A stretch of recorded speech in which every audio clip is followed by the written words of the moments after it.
आपके चरणों में कोटि कोटि प्रणाम। महाराज जी, मन में एक जिज्ञासा रहती है कि जब भगवान कर्मों के हिसाब से सभी मनुष्यों की गति देते हैं और मृत्यु लोक के बाद परिजनों के पीछे छूटे परिवारजनों से कोई संबंध नहीं रह जाता, तो फिर हमको पितृदोष या पितृ आत्माओं द्वारा उत्पन्न होने वाली बाधाओं के बारे में क्यों सजग कराया जाता है? महाराज जी, इस शंका का ये केवल जीवित उचित की समाधान बात कर रहे हो ना? जी। जीवित की बात कर रहे हो। ये हमारी भावना की शुद्धि के लिए है। अब हम जैसे हमारे पिता पधार गए और उनकी हम संपत्ति का उपभोग करते, उन्होंने हमारा पालन पोषण किया, उनका हमसे संबंध नहीं, लेकिन हम तो जीवित होकर उनका संबंध मान रहे हैं ना। अब हम जब उनको सुकृत दान करेंगे, भजन का, दान पुण्य का, पिंड का, तो जिस योनि में होंगे उनको प्राप्त होगा, वो उनकी उन्नति होगी।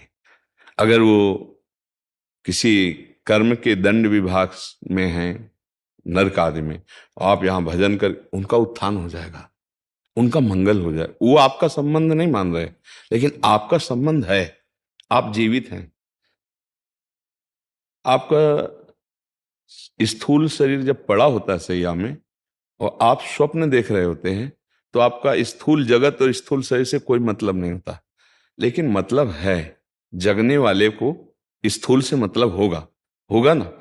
ऐसे ही जब शरीर छूटता है तो इस स्थूल जगत का उसका संबंध विस्मृत हो जाता है, लेकिन आपका जागृत है तो आप उसका कल्याण कर सकते हैं, क्योंकि वो आपका पिता रहा है।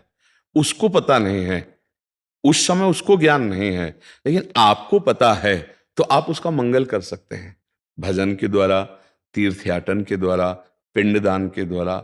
अगर आप नहीं करते हैं तो आपका कर्तव्यहीनता होगी, क्योंकि आपका कर्तव्य बनता है, उन्होंने आपके लिए जो भी किया, अब वो चले गए, उनका कर्तव्य खत्म हो गया आपके प्रति, अब आपका कर्तव्य उनके प्रति है, क्योंकि आपका पिता का संबंध था।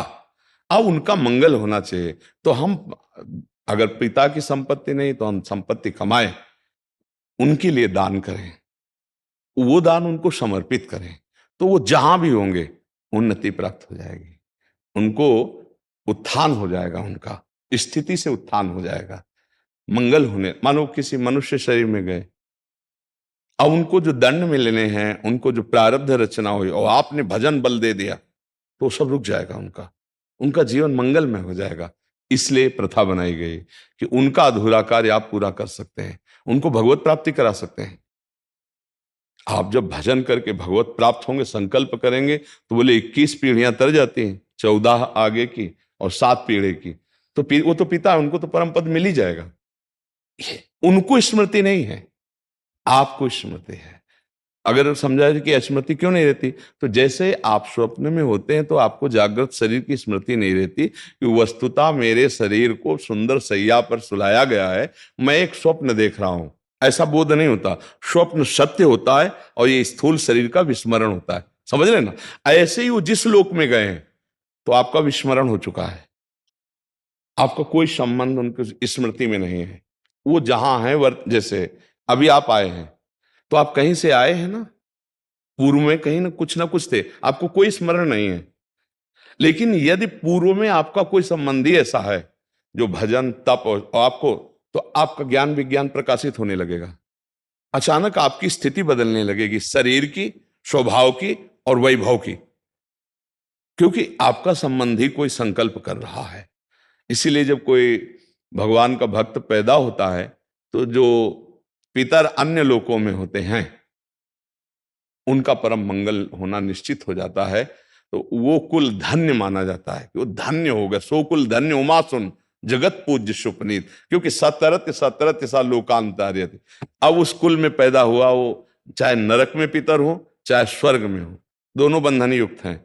एक सुखास्पद है, एक दुखास्पद है, लेकिन दोनों से पतन होता है, दोनों गिरते हैं, नरक भोग कराते हैं, स्वर्ग भोग कराते हैं। लेकिन भजन बल वो उनको परमार्थ की स्थिति, परम पद प्रदान कर सकता है।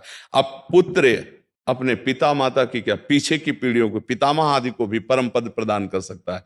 तो ये बात है, उनको हमारा संबंध खत्म हो चुका, हमारा कर्तव्य उनके संबंध का निर्वाह करना है।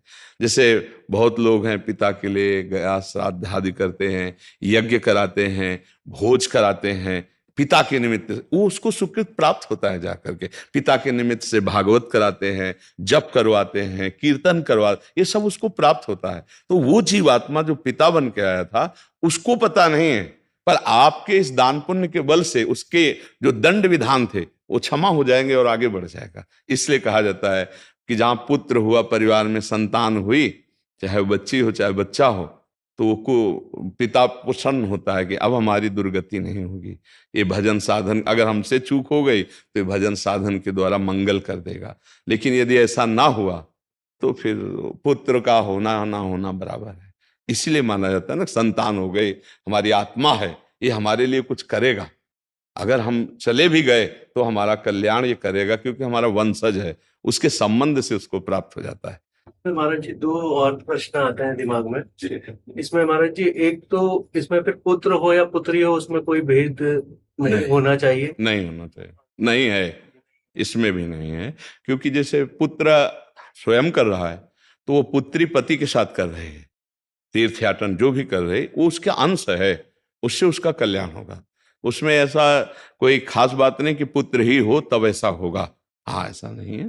पूरी सामर्थ्य पुत्री में भी है। कितने ऐसे कुल हुए जिनको दोनों कुलों को पावन कर दिया, पिता पक्ष को और ससुर पक्ष को, दोनों पक्षों को पावन किया। तो उसमें ऐसा शास्त्रों में कोई विशेषता ये नहीं कि पुरुष ही होना चाहिए, बल्कि बड़ा रोल है। हाँ बिल्कुल बिल्कुल बिल्कुल, इस बात में कोई संशय नहीं।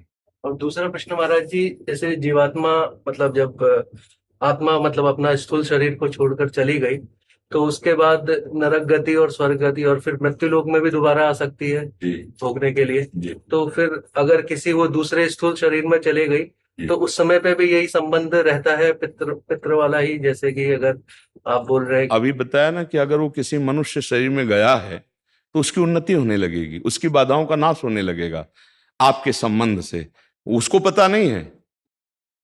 जैसे हम किसी के नाम पैसा ट्रांसफर करें और अपना परिचय हम ना दें और वहां तक पैसा पहुंच जाए तो धनी तो हो ही जाएगा ना। तो उसको पता नहीं, लेकिन आपको तो पता है ना कि मेरा जनक है, मेरा पिता है, अब जहां भी होगा उसको सुख पहुंचेगा, वो किसी भी योनि में हो।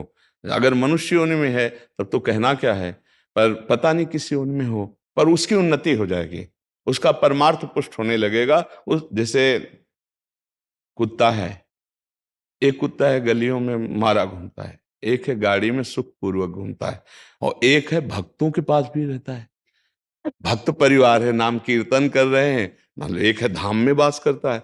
कितने तो अब इसके सौभाग्य का जनसाधारण कुत्ता थोड़ी करेगा, क्यों धाम में राधा नाम कीर्तन हो रहा है, यहीं देहरी पे बैठा हुआ है, संत जन प्रसाद पाए, उसको दिए श्री जी का प्रसाद ही तो मिल रहा है। तो अब ये कुत्ता और वो एक जनरल कुत्ता, बड़ा अंतर हो गया ना। एक कुत्ता जो गली में भोजन नहीं मिलता, एक जो गाड़ी में खिड़की के खुला करके गोद में लेकर, अंतर हो गया। किसी भी योनि में हो जीव, आपका उसका तप है, मतलब वो एक अरबपति आदमी है, अपनी गोद में बैठाले हुए है, वो उसका वो खिड़की खुला है, हवा आ रही, एसी गाड़ी में बैठकर कुत्ता चल रहा है, नहीं चल रहा। देखो ना, जीव है, अलग अलग उसकी स्थिति है। अगर वो पुण्यात्मा रहा तो देखो ये आया, बना किसी कर्म से श्वान, लेकिन ऐसा श्वान बना कि बाबूजी की तरह जाके गद्दे में सोता है, सर्दी में उसको कपड़ा पहनाए जाते। और एक कुत्ता है कि अगर दरवाजे में खड़ा हो जाए तो डंडा मारे बेचारा, कू कू करके, वो ना भोजन मिल रहा है ना, मतलब कितनी। एक कुत्ता है कीड़े मतलब कीड़े लगे हुए हैं, कष्ट पा रहा है। एक है खुशबू आ रही उसके शरीर से, बढ़िया नहा धोआ के सब, ये किसी भी योनि में उसका मंगल होगा। हमें लगता है कि सबको करना चाहिए,